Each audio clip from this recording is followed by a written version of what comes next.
রিন্টু রয়, Saugata Manna face করবেন। গালি অঞ্চলের দিকে কাট করার চেষ্টা। স্টার্ট টাইম রাত 3:30।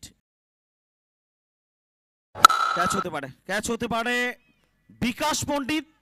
বলের পিছনে ক্যাচ মিস হবে, এটা ভাবনার বাইরে। একটু হতাশ নিরাশ সৌগত মান্না। প্রথম উইকেট। সাম্প্রতিক গতিতে প্রত্যেকটা টুর্নামেন্টে বিকাশ পণ্ডিতের কাছ থেকে যে ধরনের যে মানের ক্যাচ আমরা দেখেছি, আন্তর্জাতিক মানের।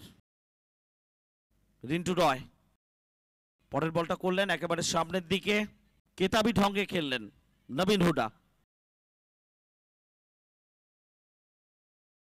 অনসাইডে খেলেছেন, প্রোটেকশন ছিল মিড অন অঞ্চলে। আরশু খান টাড়াত করে ফেরত আসছে। রিন্টু রয় স্কোরবোর্ডে এখনো পর্যন্ত কোনো রান আসেনি। প্রথম ওভারের খেলা শেষ। Maiden wicket Rintu Roy. Most probably it's the first maiden wicket of the tournament.